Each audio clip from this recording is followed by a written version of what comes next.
I know Donald Trump, and let's respect him. Look at his 3 wives, right? Beautiful women, classy women, women of great substance. Stormy Daniels, yes, I respect all human beings. I even have to respect, criminals. But I'm sorry, I don't respect a porn star the way I respect a career woman or a woman of substance. That was Rudy Giuliani saying what's been obvious to pretty much every living person for a couple of thousand years, that someone is more deserving of respect if they don't have sex with strangers on camera for money. But this is 2018, and we don't live in a normal America, but a liberal carnival version of it instead. A version in which pornography isn't degrading, it's dignifying and empowering to women, just like Haiti is a beautiful country with functioning sanitation, and MS-13 gang members are great people. Well, today the press scrambled to praise Stormy Daniels' illustrious career. You just heard Rudy Giuliani's reaction, which in a sense is porn stars aren't people too. We've always had women who worked and worked on the streets. A lot of them have put their kids through college. She is probably one of the most successful porn stars in recent history. A lot of people have just looked at her, honestly. And, you can question her career choices, but I think she's made a successful career for herself. She's a mother, and she's a woman with a voice, and she's going to use it. These people are they're literally beyond parody. Author and columnist Mark Stein joins us. Mark, I should just say that I'm actually by temperament pretty non-judgmental. I'm not mad at Stormy Daniels or anything, but I can't help but notice, the impulse on the left is always to elevate and celebrate anything that is repulsive, degrading, bad for you. Anything that is low and ugly, they deify. What is that about? Yeah, I think there's an element of, I would say, I thought originally it was confusion, but I think it's actually intentional. Because on the one hand, you have Miss America saying we're not going to have a swimsuit round anymore because that's demeaning of women. So that, you can't have a swimsuit round, but if you take off your swimsuit and you have sex with 37 different guys on screen in one motion picture, then people will hail you. I want to make sure I get the correct quote here. Quote, one of the most successful porn stars ever. That's a really great thing to be. I mean, the porn is rubbish. The plot's rubbish. The dialogue's rubbish. It's whoa. And look, in the interest of journalism, I'm sorry, before you go, we actually checked some her oeuvre. Okay.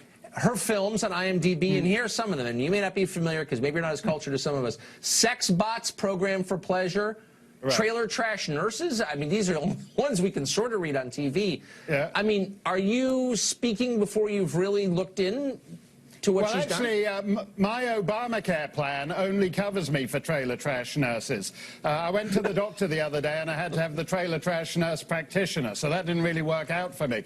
What was the other one? Sex Bots? Sex Bots Program. I'm too embarrassed. Sex Bots Program for Pleasure. I think actually, I do believe that Robert Mueller has indicted 13 Russian sex bots Program for Pleasure as part of the Mueller probe. So I'd be interested to see whether they turn up in court. But look, it's a probe indeed. There is a confusion here, and I think it goes back to what you said in the introduction, that a lady in a swimsuit parading around as Miss New Hampshire or Miss Idaho, because that's a fairly harmless pleasure, we have to get rid of it. But on the other hand, if you have something that is utterly degrading and is actually, as I said, objectively worthless, it's an art form whose only value is what it stimulates in the viewer. It has no intrinsic value of itself. And suddenly that's something to celebrate. I heard, by the way, last night, I was just about to turn into bed, and I heard Shannon Bream, I nearly fell off my chair. Shannon said that down in New Zealand, the Queen had just given a damehood to a former prostitute, and I was so shocked I looked it up before I went to bed, and she'd been made a Dame Commander of Her Majesty's Most Excellent Order of New Zealand Order of Merit for services on the, to the rights of sex workers. So we are doing something here where we are taking the most low and degrading kind of work a woman can do and somehow pretending that it's empowering of women. And whether that's Stormy Daniels or this new dame down in New Zealand, that is not the case. It's an industry that exploits and degrades women. And in that sense, you should be able to say what Rudy said, because it's self-evident. And you shouldn't be forced to lie. And that's what they want you to do. They want you to lie because it's a way of establishing dominance over you. I'm going to make you lie. And if you don't, I'll crush you. That's what they're really saying. Right. Mark Stein, very deep Living and the smart, lie. as always. Thank you. Living Thanks the lie. a lot, Tucker. Amen. See ya. Penn Station's bathrooms are, those of us who've been there can tell you, a sign of America's physical decline and decrepitude. But Amtrak says and reassures us they have them all cleaned up now. Well, we sent a reporter to find out if that's true, and we'll show you the results next. It's in my district. It's like a homeless shelter. It's disgusting. It's in my district. So why are you wasting? You give these speeches, and I just read one where you're like, Trump is bad. By the way, ignore the guy living, under the ATM machine or relieving himself. Oh. Dead serious question. Have you been to the men's room in Penn Station? Well, to our surprise and happiness, really, Amtrak, which operates Penn Station, called us and said they had revamped the place and cleaned up its men's rooms. We wanted to see if that was true, so we sent the intrepid Brett Larson to investigate. Here's what he found. It's not every day you get an invite for an exclusive one-on-one tour of the men's bathrooms in New York's notorious Penn Station. So eager to show us their newly renovated bathrooms, they threw up the police barricades and cleared out the customers. And had us meet them at 3 a.m. Well, how could we pass that up? In the middle of the night, we got a very close-up and personal demo of the new all-in-one sinks. You start off with soap here, then you move to the next step, water.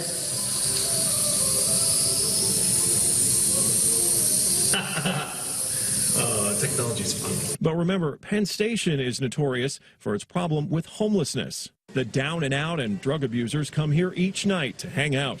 The place literally becomes a homeless encampment in the winter. And guess where they go to bathe each night? That's when we notice the new sink designs. These aren't very deep, so I'm guessing you're not going to splash water. Yeah, or you probably couldn't even splash water in your face under there. No, you could not get under there. Yeah, it's not a very comfortable thing. That's obviously not what it's built for. Yep, no chance of getting an arm or leg under that thing. Amtrak was eager to tell us how they've evolved, how Penn Station is becoming more of a destination transit hub and less of a third world slum. We don't want people to necessarily feel that way or have that opinion. We want to invoke a great experience, that you're not only coming from the train, but you're getting off the train as well, that the journey doesn't end just off the train. Exit the fancy new restrooms, and it's the same old intimidating Penn Station of yesteryear. Exit on 7th Avenue, and you're greeted with people sleeping on the floor. Exit on 8th Avenue, same deal. And there's this, opposite Madison Square Garden, dozens of homeless people camping out for the night, others seemingly up to no good at all. Not everyone dislikes Penn Station, however. I do like Penn Station. It's a nice, clean station, good for departures, good for, your destinations. We had one last question for the Amtrak guy. Any filters to get rid of the pee smell in the actual terminals? Or is that part of the nostalgia? It smells like urine when you're walking around sometimes. No, I mean, obviously we're looking at everything to make a better customer experience. A better customer experience. That's what you're going to get in that restroom, as well as the women's restroom, newly renovated at Penn Station. As for the rest of Penn Station, that transit hub here in the middle of Manhattan, one of the most expensive cities in the country, if not, and also one of the most expensive cities in the world, it is still the same old dump, as we saw there at 3 in the morning. But Tucker, you know this. It doesn't matter if it's 3 in the morning or 3 in the afternoon or rush hour or a weekend day. Penn Station is always disgusting, and frankly, it's embarrassing. When you take Amtrak from D.C., you get on at the beautiful Union Station, which is this gorgeous train station that's been restored. Grand Central Station, if you go in the main hall, is beautiful. You get off in Penn Station, and it feels like you've arrived in some terrible hellscape. And you know, maybe the monkeys did win, or the apes rather, from Planet of the Apes. That's why, like, you're just walking out, you're like, what is this? We should have more self-respect than that. We really should. It's embarrassing. It's totally embarrassing. And congrats to Amtrak for new bathrooms, but, you know, there's a lot more to Penn Station than 2 restrooms.